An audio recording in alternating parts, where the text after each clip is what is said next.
Hi, I'm Tiffany Slowinski. I'm excited to be on the Prosperity Show today.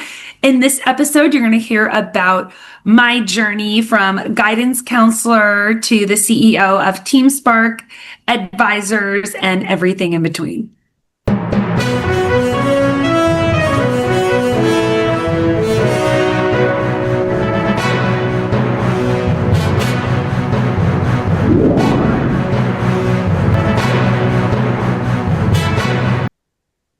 Welcome to yet another exciting episode of the Online Prosperity Show, the number one place to uncover exclusive insights, strategies, and stories that help you overcome your toughest business and leadership challenges. I'm your host, Prosper Taruvinga, and today we've got Tiffany on the call today. Now, Tiffany, how are you doing today? I'm doing really well. How are you doing, Prosper? I am doing mighty fine. I'm just excited for what we're about to uncover here and all the stories of how you have made it this far. Now, for those that are meeting Tiffany for the very first time, she is the CEO of Team Spark Advisors. She's also the co-owner of 7 thriving franchises and also former VP of sales. And an intriguing fact, she's a mother of 4 energetic daughters. And, don't let that, distract you from her, glowing resume. She also has a master's in psychology from Columbia and blends hardcore data with heartfelt empathy to help leaders build purpose-driven and high-performing teams. Now, I know we're going to be bonding, connecting, we're going to laugh, we're going to learn, but by the end, I think you're going to see why this episode should now be the turning point for either you, your team, or your business. Now, Tiffany, I could go on and talk about things I'm not even qualified to talk about. Let's maybe start off with, something that really surprised me. I've got 2 girls, and I can hardly rein them in and things like that. You've got 4. Tell me, what is it like at breakfast or at dinner time with 4, girls in space? It's loud. A lot of energy going on. They keep me on my toes. I don't know what it would really be like to have boys, I guess, at this point. But yeah, our house is definitely loud, a little chaotic, a lot going on. There's always something for someone that needs to be done. It's summer vacation here, so they're off from school too. So they're around a whole lot as well at the moment, which is making it even a little more chaotic. So I try to put a little summer structure in there for them, because when they know what to expect, I think they do a little bit better. Absolutely. Thank you so much. You see, I can't even get my girls to eat breakfast, let alone get them to do certain things. So you seem to have a built-in leadership lab in that particular household there. And obviously you might as well find your negotiation skills being tested. Like I said, I'm trying to say, okay, would you want your phone or do you want breakfast? For me, that's the scenario that I have to deal with and things of that nature. So is that where the empathy comes from? For me, I've really pushed them to foster a good amount of independence. Whether they're girls or boys or whatever, it's 4 kids, and I work a lot, right? I run multiple businesses. And so if there's things that they're able to do themselves, I've always pushed them to do themselves, part out of necessity, and then part because I believe that's what makes them more self-sufficient. Those are traits that are going to help them in adulthood. And so from pretty young ages, they've learned how to get themselves up in the morning, get ready for school, get themselves packed up. They take the school bus out front. They know what they have their Alexa with the times, what time they eat, because they all leave at different times. Because not only 4 kids, I got 4 kids in 4 different schools. So all different school bus schedules and all of that kind of stuff. And so I feel like my youngest is 8 going on 18. She just pretty mature in a lot of ways for her age, incredibly immature in other ways. So but she definitely does a lot more than a lot of other kids in her grade. Mm, absolutely. Now, having young minds around you doesn't start with your household. You've actually been guiding students as a counselor before. Tell us a little bit about, that part of your beginning, and then, how it then led you to what you're doing now. Yeah, so I started my career as a guidance counselor for 13 years, where I was working with high school students, and it kind of gave me a little glimpse, I think, into the future for my own kids. It shaped a lot of my parenting beliefs because I worked with a bunch of high schoolers, and I was like, oh, like I see the things that I think have been done well. I see things that maybe were a little bit troubling to me. And so a lot of times, and how it's kind of informed how I've raised my own kids, and that also is a bit behind why I push a lot of this, the independence and things like that, is I saw kids in high school who weren't able to kind of have basic conversations. They were so used to being behind screens, and a lot of anxiety, a lot of mental health issues going on. And it's only gotten honestly worse since COVID. And so for me, kind of getting that glimpse into it, I was like, okay, well, this is how I want to raise my kids. Now, am I perfect at it? No, certainly not. I have my moments, and I'm a human as well. But it did give me pause and make me look at some of the choices. And one of my kind of favorite sayings was little kids, little problems, big kids, big problems. And if you could deal with the problems when they're little, that's going to help you avoid some of the bigger problems when they get big. Absolutely. I like that. Little kids, little problems, big kids, big problems. But being a guidance counselor sort of emanates from you having wanted to be something or do something. Was that always a childhood dream, or was that on your way towards being VP? Yeah, no, it was definitely not always a childhood dream. I went to school for journalism, and so I studied journalism and psychology. And I was coming up on my senior year, and I was like, okay, now what? And I really loved my psychology classes. That's what had attracted me into going to grad school. And I liked kids, and it just seemed like I like people a lot. I like helping. I always liked school. Like funny enough, I'd spent my whole life in school, and so school was something I felt very comfortable being around. And early in my career, I really enjoyed it. I liked working with the kids. It was exciting to me. I loved the college process and helping them get ready and advising. But then as more years went on, I think it became really apparent to me I am not cut out for being in a union. And it's not super inspiring to me to have a pay scale and look at it and go, well, this is the exact amount of money I'm going to make next year and the year after and the year after. And it doesn't really matter that I'm excelling in my work because there's no kind of fast track here. You're kind of just on par. And so it's an environment that doesn't really motivate people who have a little bit more of a competitive nature like I do, or a little who want to push things a little further. So, I enjoyed the work when I was young, but once I felt I had outgrown it, I was looking for something else to do. I wanted something more. I didn't want to have the same year on repeat over and over. Absolutely. Quite a lot of people leave, what do they say, for all their lives, but it's just 1 year on repeat over and over and again. And with what you're talking about, journalism, psychology, you just getting into the intricacies of people, either at their best or at their worst. Did you go on and practice journalism, or did you then just use that as a stepping stone to your sales roles? So it's interesting. I feel like everything I've done is built on on itself, not necessarily in the way you would have thought. So my journalism degree really taught me how to connect with humans and interview and get interesting stories out of people, which I used a lot of those skills actually when I became a counselor. I was very comfortable asking uncomfortable questions, right? And from there, we actually, me and my husband, our franchises are magazines. And so I did not have a sales background at the time, not much of one. And we started these magazines where I was definitely using my journalism background and a natural understanding of storytelling and connecting with readers.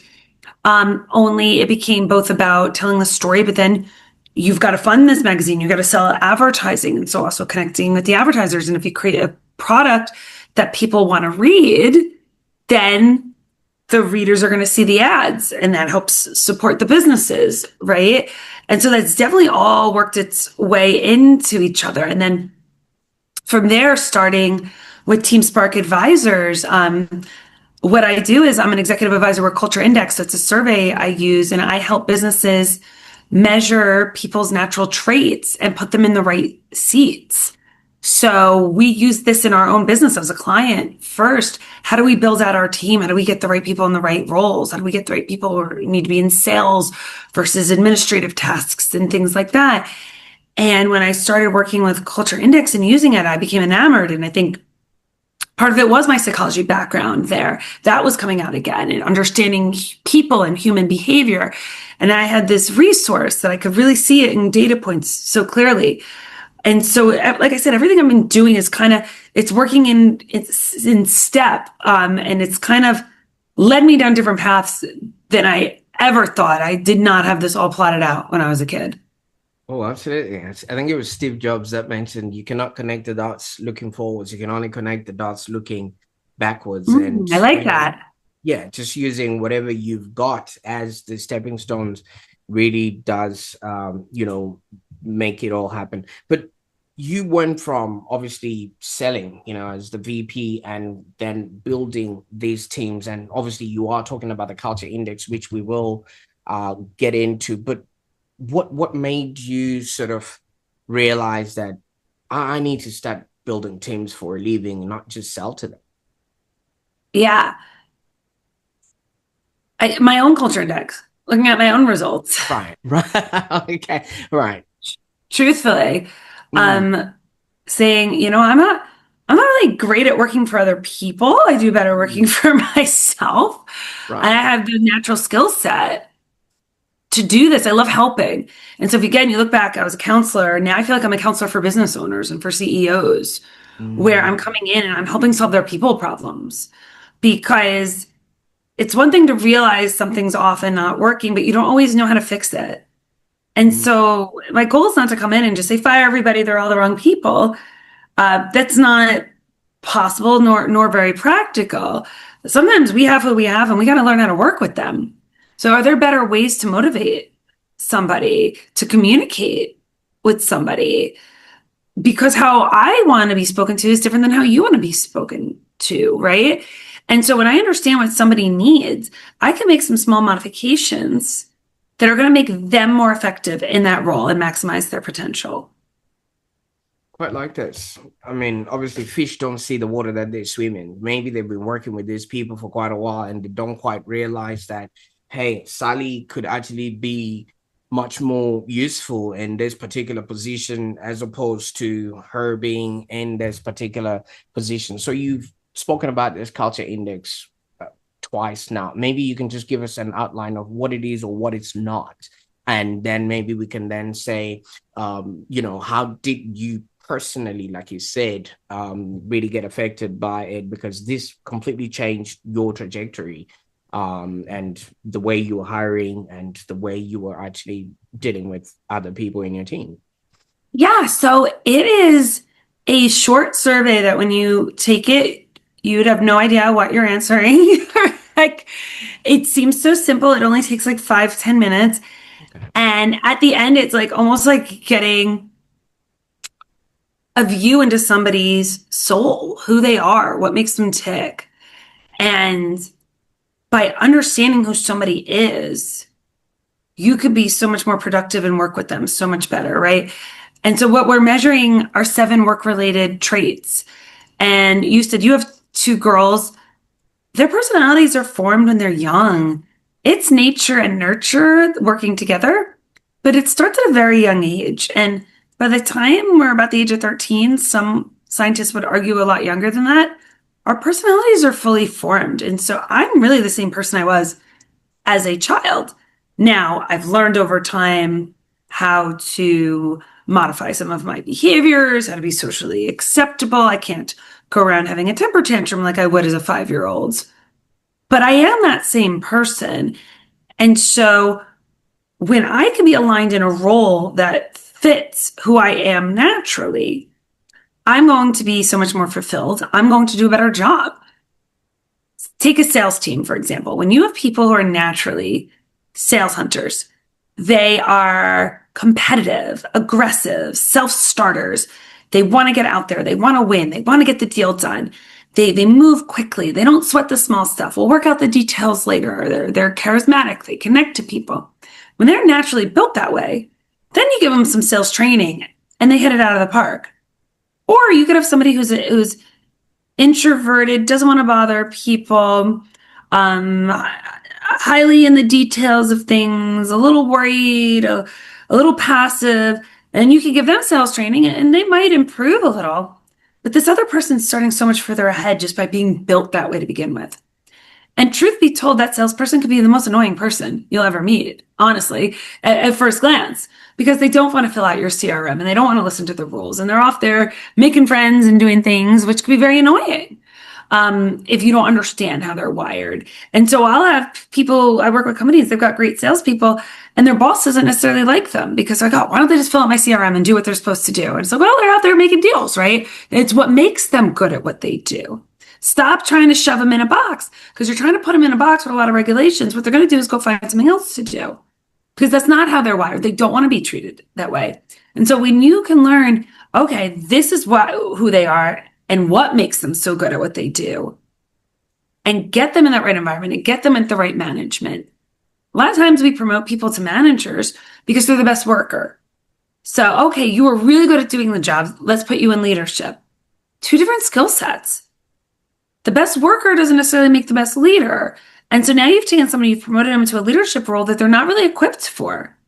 And now you've lost your best worker. And now you've got somebody in leadership who's not really that good at running the team. And now there's a trickle down effect of how it's affecting the people below them. And so when you can understand, is somebody meant to do this role or not, you're going to make better decisions for the company.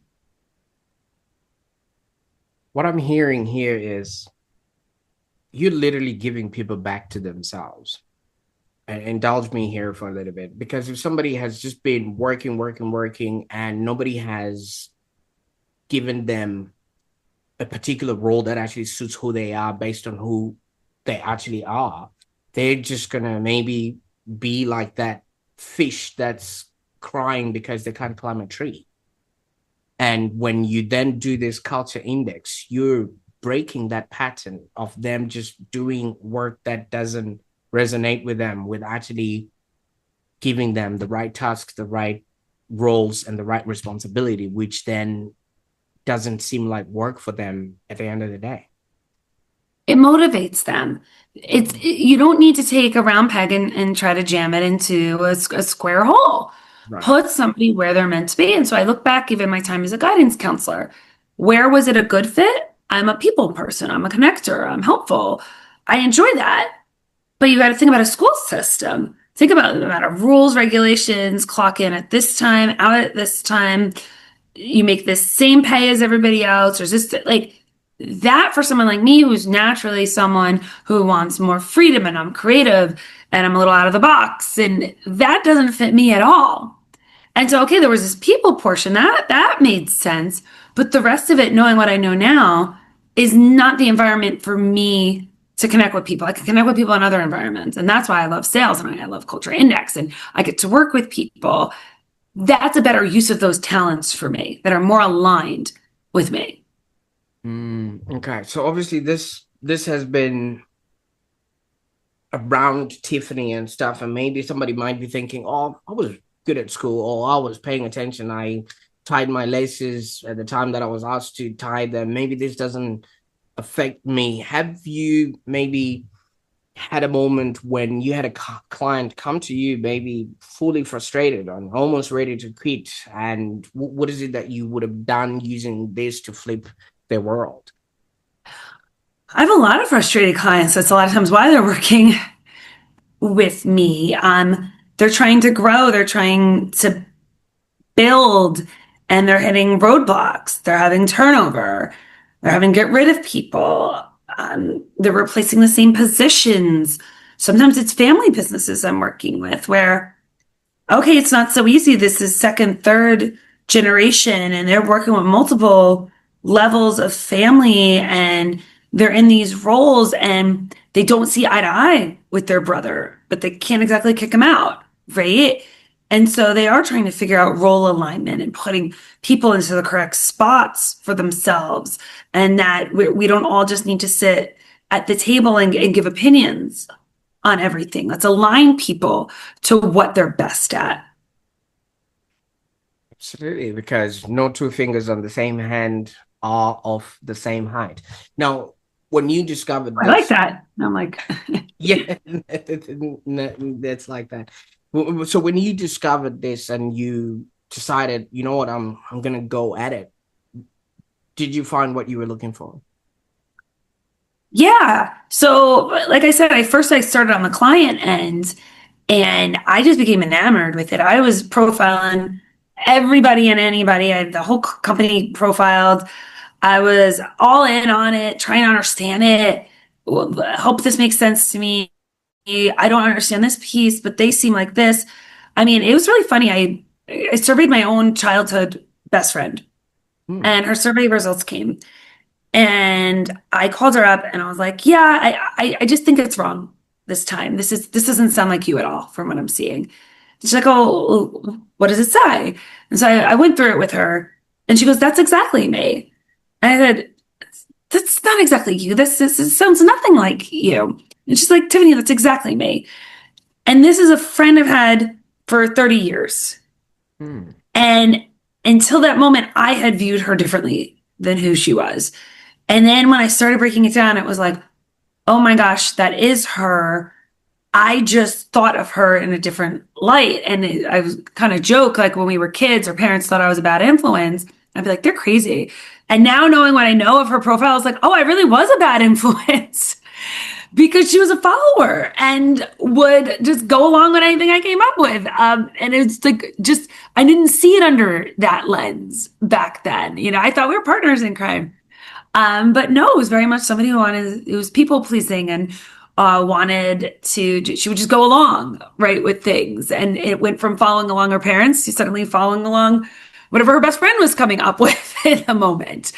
And I had such a different lens on it. And she's like a little bit of a worry wart and always nervous about this or that happening. And I would kind of laugh about it when we were kids. And now I'm like, oh, that those are traits of hers coming out that I maybe was even suppressing and not paying attention to before. So you could be close with people. It's amazing. I'll have people survey their spouses and learn new things about them. And these are people you're obviously very, very close with, but you don't always know everything about someone, or you don't always maybe understand the context of what makes them tick. Absolutely. Now, from what I'm gathering from all of this, it's not necessarily how you do things, then it's pretty much how you then surround, yourself with, because if you don't quite know who you are, you're obviously going to pile yourself up with people that don't quite align. And now you'll be wondering why there's always this friction and things like that. So, like, there's a lot of freedom that comes with this. Yeah. I mean, some of it is aligning teams in a way that makes sense.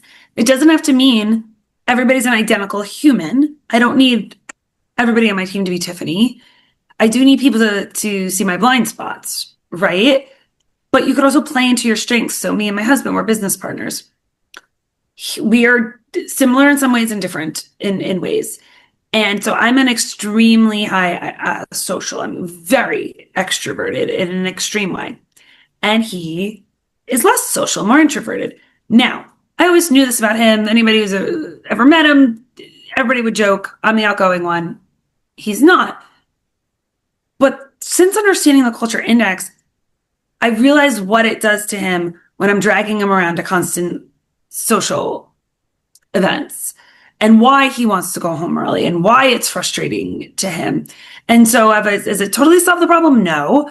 But there is more compassion on my end to say, maybe you can sit this one out, or maybe this one doesn't make sense because it's not filling your cup. It's it's draining your social battery, right? And so we can come to more of an understanding about those things. And yes, I always knew he was less social than me, but I don't think I ever really understood the impact on him. Or I had sort of this mindset of like, well, suck it up. It's what you have to do, right? And it's like, well, no, he's maybe not bringing anything to that interaction by overdoing it on social outings. He's just Mm, going to reach a point. He's going to sit in the corner and not talk to anybody. Like maybe absolutely. he could just go home. And he'll be much more useful than obviously since you've just thrown your husband into the ring. He's actually been there and encouraged you to bet on yourself, right? So obviously, as somebody who because getting into all of this entrepreneurship, business, and everything else, it's just a difficult sort of thing for anyone to bear. Was there a specific conversation or moment that actually changed everything when he actually, encourage you to bet on yourself? Yeah. So we started dating when we were in college. And back then, people would ask him, well, what do you want to do? And he'd always say, I want to start a business. And they go, oh, okay, doing what? And he'd go, I don't know. like, like what? Because he never had some sort of like super passionate about any particular industry or something where he had some great idea. It's not like he was going on Shark Tank with his big idea for a business. He just always knew he wanted to be a business owner. That was always appealing to him. And so he actually started his first business like 13, 14 years ago, um, before we ever worked together. And so that has always been ingrained in him. And again, also understanding his culture index now, he's the most common profile of small business owners, and kind of joke because he's borderline unemployable because he's stubborn and he's visionary and he doesn't like to get in the weeds and he's a big picture thinker. And he doesn't always clean up the mess around him. He needs to bring other people in, right? And so he's always been very pro business, very supportive. He was the one who wanted me to go into business with him when we started our magazines. He saw that as a good fit for me and saw it as something that we could work on together. So he's much more visionary than I am. He can connect the dots easier than I can. And so when we first started our first magazine, we had just gone through training, and we get over from training and I'm like, okay, we got to hit the ground running. On Monday, we got to go on some meetings, right? And he's like, yeah, I've been plotting out all the markets. I think there's about 30 good markets in New Jersey for future magazines. And then when we're done launching magazines in New Jersey, we could probably go to New York, Connecticut, and Pennsylvania. And I said, you've been sitting here plotting out all the markets for the state, and I've been busy getting us meetings so we could actually like sell some advertising and make some money here. But that's his strength, is like he was always looking ahead to what was next, where we were going. And I was living more in this moment of like, I had to be the workhorse and like, let's get it done. And it really takes both in the business because he's been able to guide the vision, but it can't be all vision without somebody there to do some of the work, right? And that's where I came in. So it's been really amazing. He's my best cheerleader, to be honest. Very supportive. We joke, again, understanding our culture index profiles in the way that we're similar is that neither one of us has a brake in our car. We are not risk averse people. We go 1,000 miles an hour, and we're not very fearful of a whole lot, which will probably get us in trouble at some point or another. Um, but we vibe off each other. Like I'll say something and be like, that's a great idea. And I'll be like, all right, let's go do it. And before we know it, things have kind of spiraled. Because neither one of us is the person who's going to go, well, I don't know about that. Maybe it's a bad idea. Maybe we shouldn't do that. Maybe it's just not how we operate. Absolutely. Now, if we're going to be tying it all together, how do you see that pivot that you made from obviously journalism, then counseling to franchising, and now obviously dealing with teams and things like that, having shaped the person and the leader that you are today? I mean, I have so much experience in different areas, right? I've worked with a lot of people. I've done different things in my career. And like kind of how I was saying earlier, it's always built on itself through those experiences.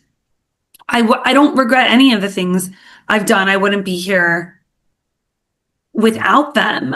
But I think with what I'm doing now, just having this deep understanding of humans, it's both interesting to me, but I see the value of it. I couldn't imagine working with somebody and not having data on them. In fact, I'll be at parties sometimes and feel uncomfortable because I haven't surveyed people because it's now like, oh, I don't know. Like, how do I communicate with them? What would they find interesting? Right. Because I'm so used to knowing things about people and that informs a lot of my behaviors. So I don't think I can unsee what I see at this point. Like I'm in it for the long haul here. I don't understand how any company can operate without understanding your workforce. Absolutely. But, just maybe to look at it from another point of view, because in a way, this sounds like you will be obviously having to profile someone just so you can put them in a seat within an office or things like that. So what sort of misconceptions might people have about this culture based hiring, or maybe psychology driven sort of team building ways that obviously you might want to debunk right now? Yeah. So some people are fearful of it. What is it going to say about me? And I always like to kind of take that anxiety level down. There is value in every person. There's no perfect profile. There's no perfect person. What could be really good in one scenario could be really awful in another scenario. We all have our strengths and our weaknesses. And the goal is to align myself in a way where I get to be my authentic self as much as humanly possible. Do I always get to be my authentic self? No. Everybody has to modify sometimes. I'm someone I like to take charge. I'm a leader. I get in a room. I could be talkative. I know I could be a bulldozer. I could like bulldoze over people when I'm in a rush trying to get things done, right? So I'm aware of that. So I have to purposely slow myself down, learn to listen. And so some of my counseling skills, right? I could be quieter than people might anticipate because I've learned to sit in silence. I've learned to let other people speak. I've learned, to tune in those listening skills. But I can't do that 24 hours a day or I'd go crazy, right? So as much of my time as possible getting to be myself is going to bring out my strengths. So this is not just about hiring and like, oh, we've hired the right person, now we're done. You still have to be able to work with them. Things still come up. And so the more you can understand them, this is an ongoing process. This is not a set it and forget it. And there's a lot of surveys out there, and people will take them and they'll read their little report and they go, oh, that's so interesting. And then they don't know how to apply it and they throw it in a desk drawer and they never look at it again. So this is as useful as what you do with the data. And that's where I really come in, is helping companies to actually implement it. They bring me in because of hiring. They stick around with me because of the work I do with their existing teams, because it goes so much deeper than just hiring the right person. You now have to keep the party going, right? And the dynamics constantly change and there's movement in companies. It's not a set it and forget it. Or even sometimes you might be hiring somebody for this entry level position, but you understand they have the makings of somebody who could be in leadership at some point. So how are we grooming them for that, preparing them for that? They might have to be in a role that's not 100% in line with their authentic selves at the moment. But if you're painting the vision, all right, you've got to learn this baseline so we can get you to these steps. That's going to motivate them, keep them there, rather than throw them in there and you didn't communicate that with them. And then they think they got to go job hopping to get those opportunities. Absolutely. Now, I'm also hearing here that there's going to be a need for a lot of empathy, because what you're doing is you're literally showcasing to people that this is who you're supposed to be or what you're supposed to be. Either if they like those results, they'll be happy with that. And if they don't, then there's going to be a need to walk them through that understanding of this is not an attack on you. It is what it is. So let's work with what we've got. Now, how do you strike that balance when it comes to maybe tough decisions Like you have to fire somebody or restructure and things of that nature when Yeah. people's results come to light. So it's probably my gift is I'm really good at telling people who they are, explaining it in a way that they can hear it. If you come in with very aggressive language and try to make somebody feel bad about who they are, they're going to shut you down. They're not going to listen, right? I'm very honest in what I say, but there is a way in which you can word things that will make people open minded to hearing that.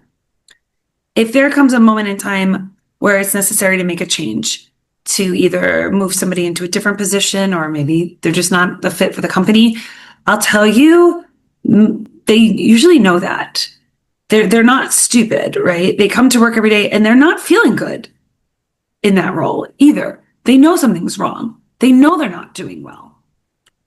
And I look at it at some points like a gift because if they're not doing well here, give them permission to go be better somewhere else, to get into the correct role for themselves. I've left careers, right? Because it wasn't a fit and I had the wherewithal to make that decision. A lot of people, a lot of my old coworkers, they didn't feel like they had the ability to do that. So I view it like a gift when you show someone who they are and you even help them understand where they're going to be a better fit. You know, I've got gifts. I've also got things I'm not good at. You wouldn't want me to be your accountant. I would screw up your books, right? And so if I had to be in a role that was highly detailed and I had to sit in numbers and do very repetitive type work, I'd make mistakes. Trust me, I'd be stressed on that job and I'd be doing nobody any favors. Absolutely. I mean, I've just looked on your site and there's testimonials like you saw my hidden strengths before I did. And obviously things like that, when somebody literally now knows what their strengths are, they can act on those and do and have a happier existence. So if I've we had CEOs ask me, Tiffany, do you think I'm in the right seat? And they're asking me that because they know there's an issue. And now I've given them this data point and they feel comfortable to ask me that question, right? So it's not always like you're giving people this information that they're like totally shocked at. Like there's an inner understanding that, and those types of roles are not for everybody. They're very stressful. There's people who are not enjoying their lives in those roles. And they know that, but they don't know what to do about it. Absolutely. And obviously, who would you want reaching out to you, and where can they go on the internet to figure out how they can get started? Yeah, so they could certainly look me up at teamsparkadvisors.com, or you could look me up on LinkedIn, Tiffany Slowinski. I'm always looking to connect with companies that are growing, are visionary. They see the future, they want better. They have a growth mindset, right? They want to make fixes here. They realize they've got some challenges with their people. Those are great people to reach out to me. Mm, fantastic. I will obviously make all those links in the show notes below so that we can obviously get people to figure out, their culture index there. Now, indulge me here for a little bit, Tiffany. You see, I was born in Africa, and obviously when we get to a certain age at like 17 for 16 or 17 for boys and 13 for girls, we are proverbially called in by the village elders, and then they say, they take us through, teach us all we need to know about, first of all, ourselves, our culture, and everything else that happens. And they proverbially tap us on the shoulder to say, this is your turn to lead. And I kind of feel like what you're doing is bringing people in. They go through that sort of survey, and they're told who they are and who they're now going out to be. And it's somewhat akin to a rite of passage. I mean, what's your comment to that? That's my perception of what it is that you're creating here. Yeah, I mean, there's different angles you could look at it with. I'm working with people in all stages, so not necessarily a rite of passage of a teenager, right? Although this information is incredibly useful. I wish I had it when I was a teenager. But it is similar in that you're asking people to look at themselves, Hmm. right? And in your culture, it's saying, okay, time to like step up. And even with leaders, there's leaders in all different shapes and sizes. It's not just one type of profile of somebody who makes a good leader. We've got people who are more servant leaders. We've got people who are more team players, right? And they're part of that as well. And if they understand, you know what, I am better as a servant leader being among my team, and they know that, they can align themselves that way than trying to force themselves to behave in a way that is incongruent with who they are. Mm, absolutely. And I mean, we've been through it all, from the time you were a counselor to the franchise beats, and now you're helping people recognize themselves. What's next? What are you working on that we can be excited on now that you've brought us into your world? Yeah, so I'm growing, scaling. That's what's next. There's going to be more magazines for us. We're growing that out, and I'm working with more companies. I'm doing a lot of speaking. So if anybody needs a conference speaker, I love getting out in front of groups. So definitely going to be seeing more of me. Absolutely. Now, Tiffany, I can't thank you enough for the time that we spent on the call today. I mean, your life story and your experience and what you're doing for others is literally going to be changing a lot of lives, and it's nothing short of transformative. So, yeah, Thank you, Prosper. I appreciate your time too. absolutely. For those that are watching right now, I mean, obviously, you have seen that aligning talent with purpose is not just theory, it's actually the spark that ignites the entire business. So while you're driving that Ferrari of your company, just check if you're not driving it with a handbrake on, based on, have you got the right people in the right seats? And are you maybe having a huge turnover of people coming in and going, like it's a revolving door? Or maybe you're just stuck and you don't quite know who to hire. And if this episode really spoke to you, so whether you're building a team, exploring your own leap, or you're just hungry for growth, I also encourage you to maybe share this with somebody who needs to hear this conversation. Okay, there's a lot of people out there that are just wondering about, nobody has literally stopped them or tapped them on the shoulder and told them, hey, it's your turn to lead. And obviously, while you're at it, don't forget to subscribe to the Online Prosperity Show, because this is where we dive into ideas and practices that truly lead you to a happier life and a more fulfilled existence. Until next time, bye for now.